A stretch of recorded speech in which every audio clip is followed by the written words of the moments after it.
भगवान शिव का पुजारी था एक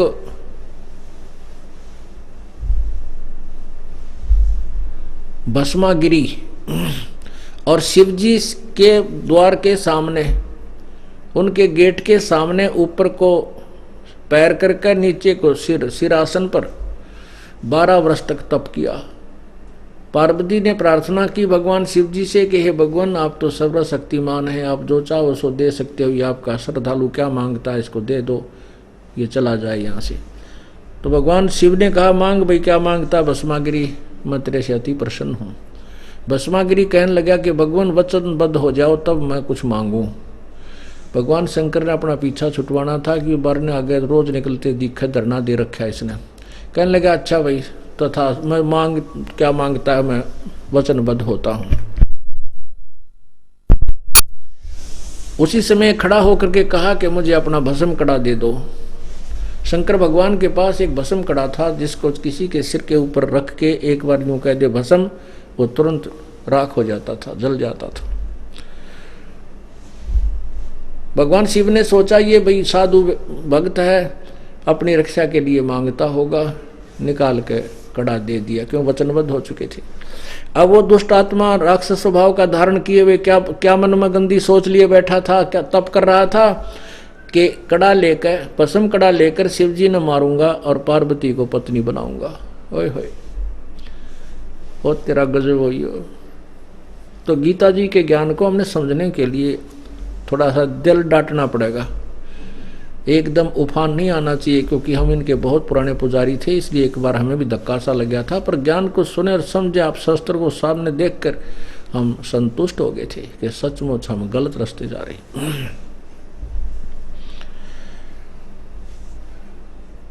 अब भगवान शिव जी भाग लिया अपनी मृत्यु के डर से। ये भी विचार करना ध्यान से, क्योंकि भगवान का भागना सिद्ध करता है कि शिव जी अविनाशी नहीं है, मृत्यु का कोप है। भस्मागिरी पीछे पीछे भाग लिया, भगवान शिव जी आगे आगे। भगवान ने आकर के पार्वती रूप बनाया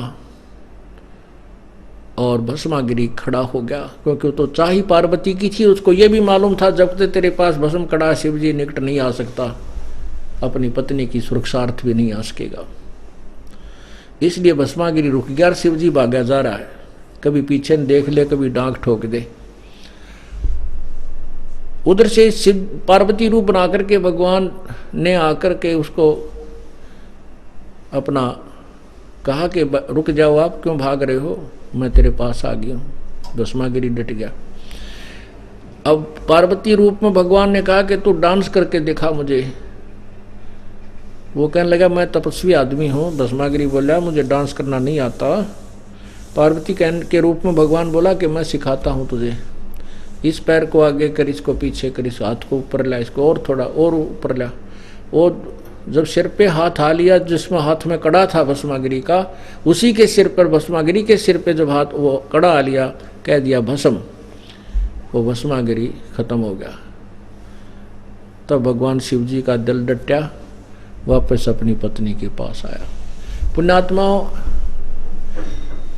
ये कथाएं हम पहला भी सुना करते, पर दिमाग काम नहीं कराया करता है, क्योंकि हमारे पास ये तत्व ज्ञान रूपी टॉर्च नहीं थी, ताकि इस अंधेरे में हम पहचान सकें अच्छे और बुरे को। अब हमारे पास तत्व ज्ञान रूपी तराजू होगी, इस तुला पर हम तुरंत तोल कर देख लेते हैं किसका कितना वजन है। और ये भस्मासुर कहलाया, फिर वो भस्मा असुर, भस्मा राक्षस। रावण ने शिव जी की पूजा की थी इष्ट रूप मान के, तमोगुण शिव की। राक्षस कहलाया और कुत्ते वाली मौत मरा।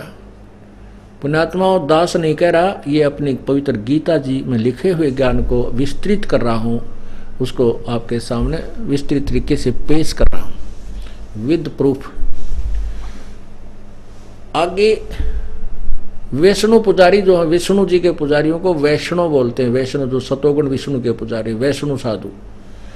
एक बार हरिद्वार के अंदर कुंभ का मेले पर एक पर भी लगनी थी। कुंभ के मेले पर ये नागा, औगड़, गौरी, कनपाड़े, गिरी, पुरी, ये सभी तमोगुण शिव के पुजारी, और वैष्णव साधु विष्णु के उप पुजारी, ये सभी वहाँ पहुँच गए और अपने अपने ग्रुप में जाकर के इकट्ठे हो गए। फिर स्नान करने के लिए जिस दिन स्नान होना था, पूरे का पूरा ग्रुप समुदाय चलता है। सबसे पहले नागा पहुँच गए और उन्होंने पूरी हर की पैड़ियों को घेर लिया स्नान करने के लिए।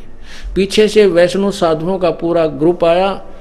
वैष्णव साधु कहने लगे, भाई नागा तुम मत नाओ, पहले हम स्नान करेंगे, हमारा नंबर है, क्योंकि हम सर्वश्रेष्ठ संत हैं, क्योंकि हम सतोगुण के पुजारी हैं, हम विष्णु साधु हैं, सब व्यसनों से हम दूर हैं।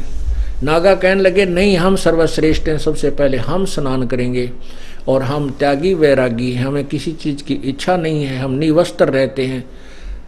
विष्णु साधु कहने लगे, तुम बाहर आ जाओ, तुम सर्वश्रेष्ठ नहीं हो, तुम नहाते न धोते, शरण फिर टट्टी का हाथ भी ना धोते, तुम पशु की तरह नंगे फिरते हो, तुम कहे कि सर्वश्रेष्ठ हो, बाहर आओ। इस तरह बातें उन्होंने नागाओं को कह दी। नागा फिर अपना वापस मुड़ लिए, लट्ठम लट्ठा मुक्कम मुक्का।